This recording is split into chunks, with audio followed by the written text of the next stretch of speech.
Hello friends, জয় মোহনবাগান। কেরালা ব্লাস্টার্সের বিরুদ্ধে 2-1 গোলের ব্যবধানে জিতে গেছি আমরা। দুর্দান্ত খেলেছে আজকের মোহনবাগান, একদম আনএক্সপেক্টেড খেলেছে। তোমাদের আগেই বলেছিলাম যে মোহনবাগান যেই দলই নামাক না কেন আমরা কিন্তু জেতার জন্যই নামবো, তো সেটাই কিন্তু ছেলেরা মাঠে করে দেখিয়েছে। মোহনবাগান আজকের প্রথম থেকেই দুর্দান্ত ছিল। তো মোহনবাগানের পুরো ফুল টিম তো খেলেনি, তোমরা অলরেডি জানো। অনেক তরুণ প্রতিভারা খেলেছে এবং তাদের মধ্যে থেকে যারা সিনিয়র দল থেকে ছিল তাদের মধ্যে সাহাল আব্দুল সামাদ, দীপক টাংরি, এছাড়াও ছিল আশিক কুরুনিয়ান, তো এরা তো ছিল, আর নুনো রাইসকে নামানো হয়েছিল। তো সব মিলিয়ে কিন্তু আমরা প্রথম থেকেই উত্তেজনায় ফুটছিলাম যে আজকের ম্যাচটা কী হবে। তো সেখানে প্রথম থেকে কেরালা ব্লাস্টার্স প্রচুর অ্যাটাক করছিল ঠিকই, তবে তাদের ফরওয়ার্ডের ব্যর্থতায় তারা কিন্তু গোল করতে পারেনি। এবং 22 মিনিটের মাথায় মোহনবাগান কাজের কাজটা করে দিয়ে চলে যায়। দুর্দান্ত একটা বল কিন্তু ডান প্রান্ত থেকে বল নিয়ে কাটিয়ে নিয়ে গিয়ে সাহাল আব্দুল সামাদকে পাস দেয় এবং সেই পাসটা থেকে সাহাল কিন্তু দুর্দান্ত গোল করে মোহনবাগানকে 1-0 গোলে এগিয়ে দেয়। তারপরেও কিন্তু মোহনবাগান বেশ কিছু সুযোগ পেয়েছিল, তবে সেগুলো কাজে লাগাতে পারেনি এবং কেরালা ব্লাস্টার্সও কিন্তু নাগারে আক্রমণ করছিল। কারণ কেরালা ব্লাস্টার্স তোমরা জানো যে পুরো ফুল টিম নিয়েই তারা নেমেছে, সব বিদেশিরাও খেলছে।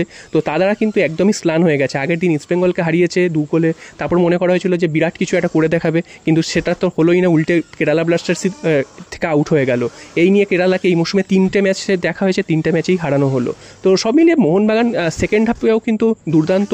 সেকেন্ড হাফ শুরু হওয়ার পর থেকেই মোহনবাগান এক থাক থেকে আক্রমণ শুরু করে এবং গোলও চলে আসে। তোমরা জানো যে সুয়েল আহমেদ তিনি কিন্তু গোল করে যান। সেকেন্ড গোলটা 2-0 হয়ে যাওয়ার পর কেরালা প্রায় ম্যাচ থেকে হারিয়ে যায়। তারপর কিন্তু মোহনবাগান প্রচুর আক্রমণ করেছে, সেগুলো কাজে লাগাতে পারেনি।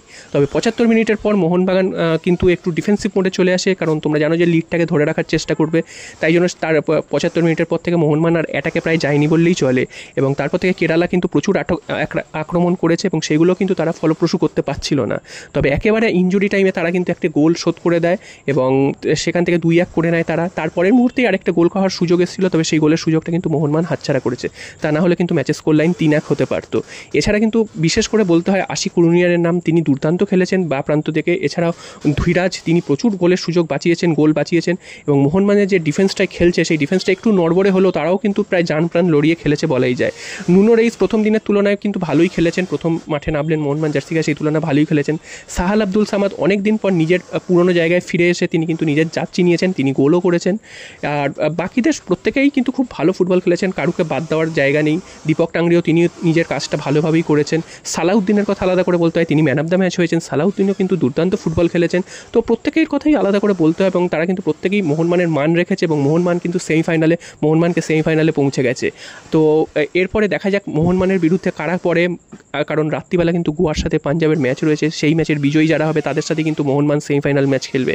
তো আমরা আশাবাদী, কোয়ার্টার ফাইনালে যেমন কেরালা ব্লাস্টার্স করিয়েছি, সেমিফাইনালেও কিন্তু যেই সামনে পড়ুক না কেন মোহনবাগান কিন্তু জেতার জন্যই নামবে এবং মোহনবাগান কিন্তু জেতার চেষ্টা করবে এবং মোহনবাগান ফাইনালে উঠবে।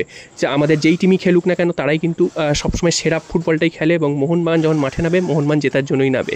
জয় মোহনবাগান।